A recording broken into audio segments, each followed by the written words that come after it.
This video explores real events from an educational and investigative perspective.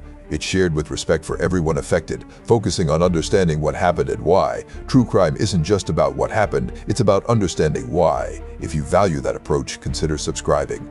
Your support through likes helps this content reach others who think the same way. Now then, the case didn't begin with chaos.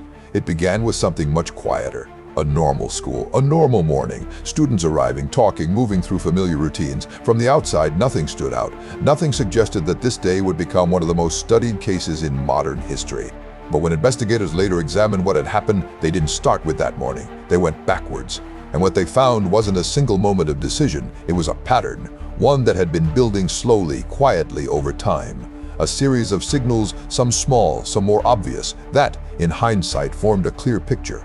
At the time, though, nobody saw it that way. And that's what makes this case so difficult to understand, because the signs were there.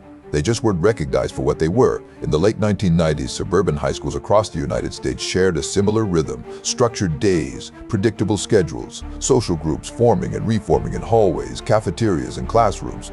Columbine High School, located in a suburban area outside Denver, Colorado, was no different. It was, by most accounts, an ordinary school. Students described it as typical. There were athletes, academic achievers, creative groups, and those who didn't quite fit into any category. Like many schools, there were social hierarchies, unspoken rules about where you belonged and where you didn't. And for most students, navigating that system was just part of growing up. But for some, it felt different. What's interesting from a psychological standpoint is how individuals interpret their social environment. Two people can experience the same situation and walk away with completely different conclusions. One might see temporary exclusion, another might internalize it as something deeper, something personal, something permanent. And that distinction matters, because over time, perception can shape reality. Looking back, classmates would later describe certain individuals as quiet, sometimes withdrawn, at times frustrated, but none of these traits, on their own, stood out as alarming. They were the kinds of behaviors people often overlook, especially in teenage environments where mood shifts and identity struggles are common. That's part of what made this case so complex. There wasn't a single moment where everything suddenly changed. It was gradual, subtle, and easy to dismiss. At the time, most people didn't see danger. They saw typical teenage behavior: frustration, isolation, occasional anger. The kinds of things that seem temporary, something a person might grow out of.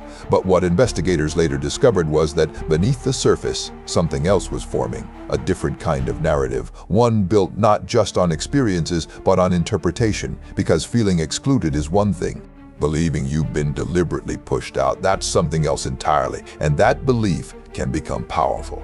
Over time, it can reshape how someone sees the world around them. Interactions that might seem neutral to others can start to feel intentional. Patterns begin to form, even if they're not actually there. This is known as grievance-based thinking. And it's more common than people realize. From a psychological perspective, grievance doesn't always come from what actually happens. It often comes from how events are processed internally, the meaning someone assigns to them. In this case, investigators would later identify a growing sense of resentment, not just toward individuals, but toward the broader environment itself. And that's where things take a turn, because when resentment isn't challenged, when it isn't questioned or redirected, it can evolve, it can become structured, organized, even justified in the mind of the person experiencing it. At the same time, there were other patterns emerging: a fascination with control, a desire to feel significant, to be noticed, to no longer feel invisible. And this is where the psychology becomes particularly important. Adolescence is a stage where identity is still forming. People are trying to understand who they are, where they fit, and how others see them.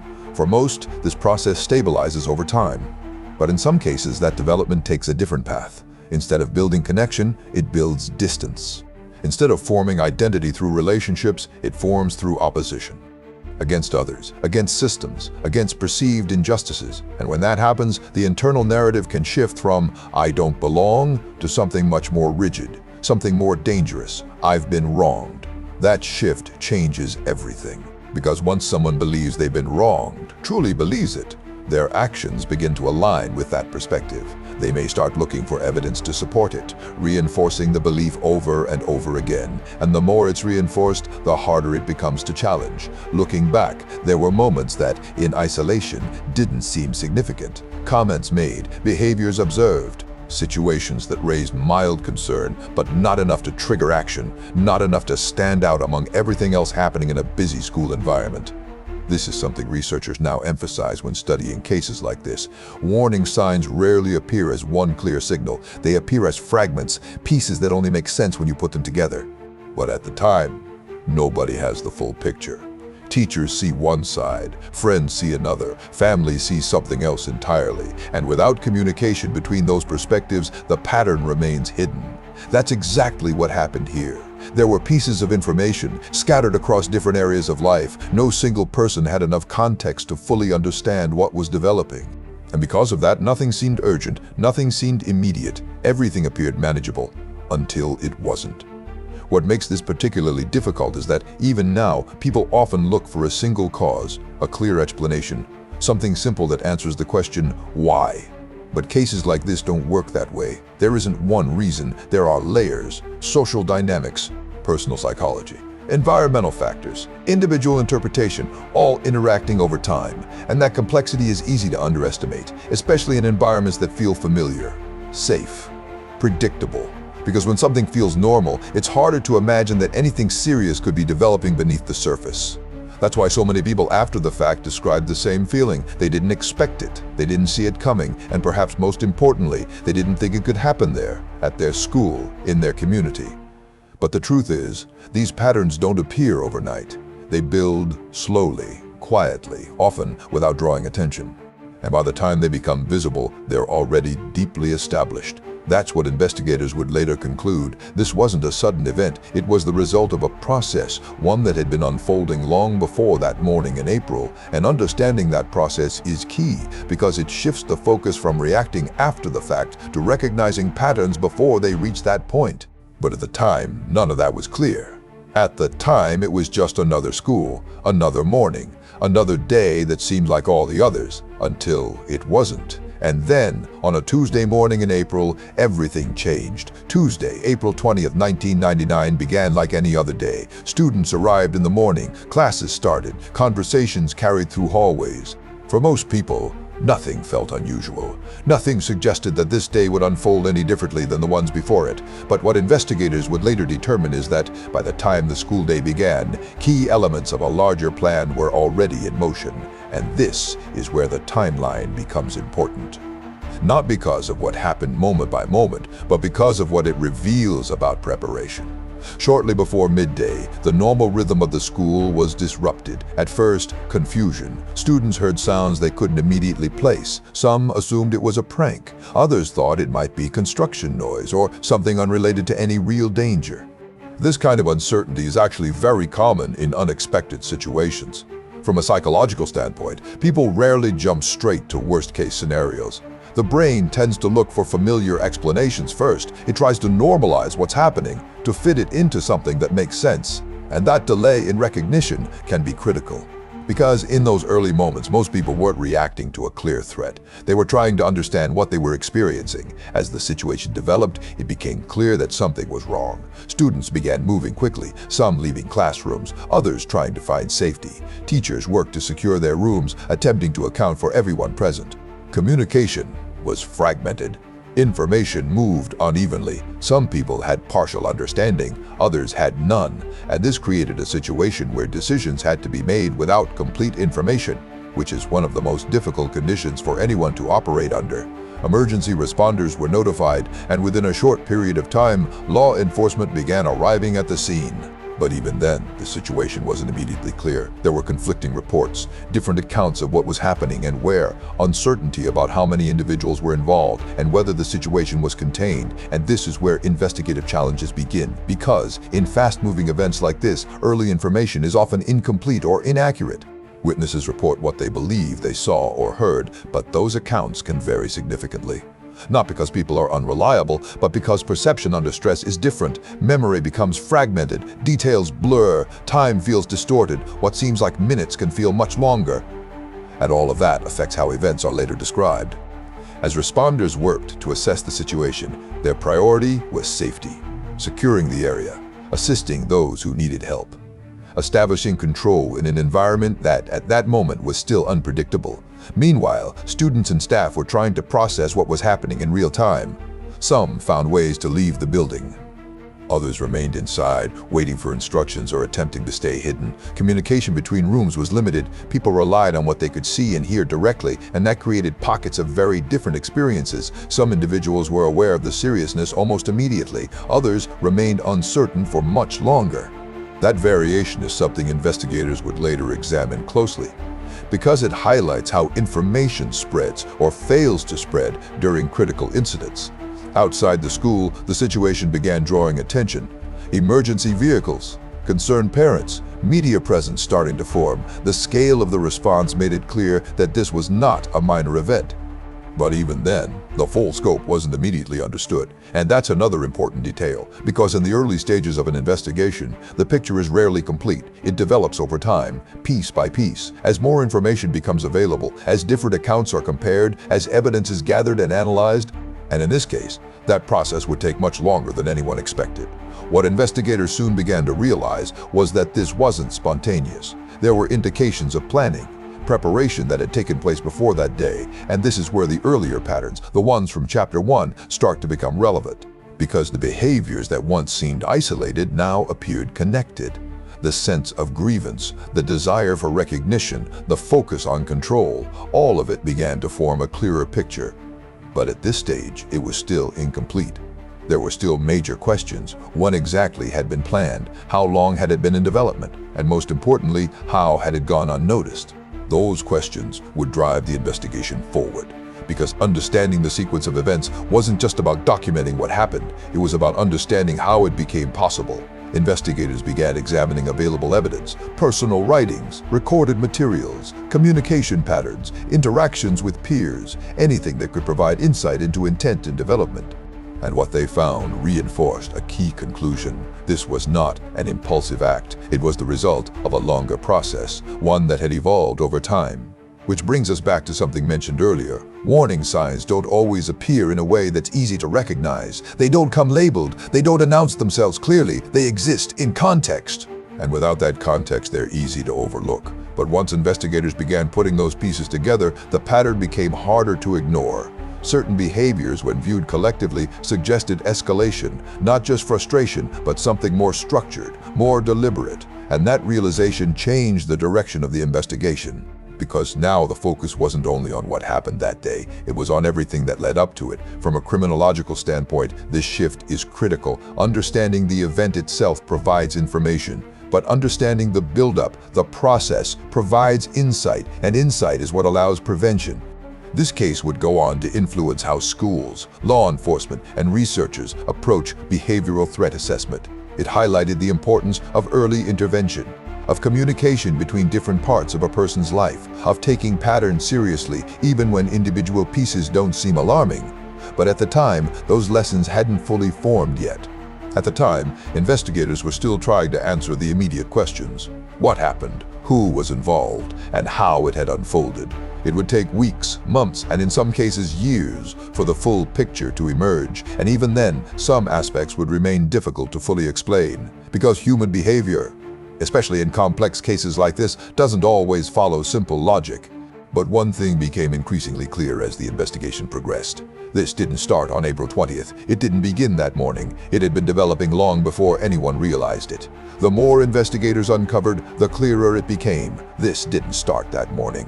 By the time investigators had gathered enough information to begin forming conclusions, one thing was already clear: there wouldn't be a simple answer. Cases like this often create a strong desire for clarity, a single cause, a clear explanation that makes everything make sense. But the reality is rarely that straightforward, and this is where things take a turn.